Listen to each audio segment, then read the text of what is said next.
Hi, I'm Avery Davidson. Thank you for joining us for this special edition of This Week in Louisiana Agriculture. This week we're going to celebrate the life of our friend, mentor, boss, and host, Michael Danna. Mike died just before 9 o'clock in the morning on Friday, March 6th, following his third cancer diagnosis. I think we were all shocked in June of 2012 when Mike first told us that doctors had discovered he had esophageal cancer. After radiation, chemotherapy, and a major surgery that August, it appeared Mike was on his way to a long and happy life. Then, just 1 month shy of 2 years after the first diagnosis, doctors diagnosed Mike with leukemia. That was in May of 2014. 6 more months of chemotherapy followed. In January of this year, we saw Mike return to hosting TWILA, kicking off the year from the San Diego Zoo. He closed that show by thanking his doctors and reporting that his leukemia was in remission. That would be the second to last show he would host. On February 10th, doctors discovered the cancer returned with a vengeance. The news took us all by surprise. Less than a month later, Mike joined his father in heaven. He was 54. After 30 years of service to Louisiana's farmers and ranchers as Director of Public Relations for the Louisiana Farm Bureau, Mike Danna left an indelible mark on Louisiana's agricultural industry. From turn row to table, Mike chronicled agriculture in a way that only he could, with passion and detail. For those who worked with Mike throughout his 30-year career, his leadership and energy will be remembered most. TWILA's A.J. Sabine has that story. 7 miles east of Ponchatoula along Highway 22, Zelphia Edwards is growing strawberries. In 1985, after a 2-year stint as a reporter for the News Star World, Mike Danna began his career at the Louisiana Farm Bureau as editor of the Farm Bureau News. LFB President Ronnie Anderson recalls a memorable first impression of Mike during a profile of the newly elected president and his wife Vivian. So here we were in the kitchen with empty pots on the stove, and Vivian was standing there stirring and talking like she was cooking something kind of out of the ordinary, and Mike was talking about how we lived in a modest turn-of-the-century farmhouse. And that was 26 years ago, and he has cost me a fortune in trying to upgrade that modest turn-of-the-century farmhouse. What a legacy. Yeah, what a legacy. For the rest of Mike's career at Farm Bureau, he would excel in sharing the story of Louisiana agriculture.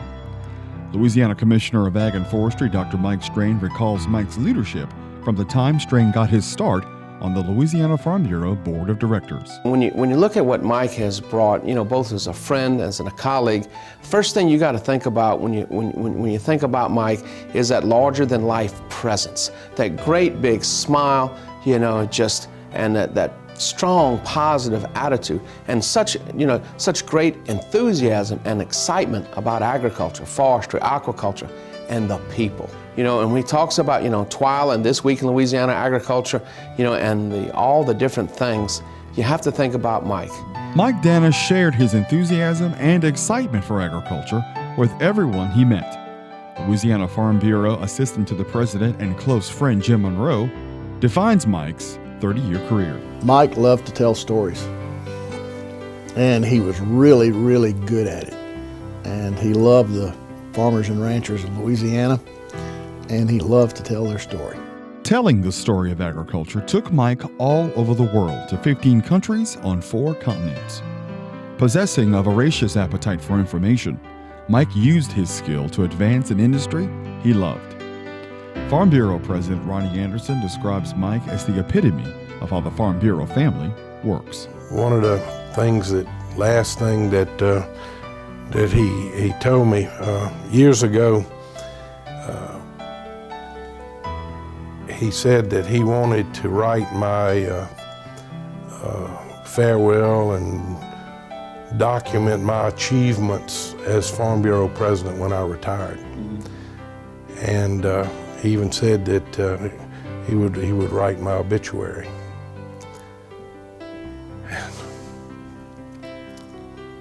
And he and I had a conversation about that. And he said at that time, the sad part was he was not going to be able to do mine and maybe not be able to do his. Even to the very end, Mike worked tirelessly for his Farm Bureau family.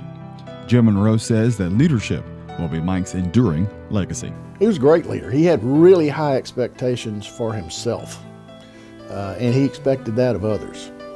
He went the extra mile in everything he did, every package he did, every interview he did, every show that was done. He wanted to do it the very best. For so many who came to know Mike Danna, his can-do attitude connected the man to the message of food and fiber. In turn, his zest for living the story of agriculture connected us all to him. His laughter, his contagious, let's get it done attitude, the love he had for his job. We're going to miss him.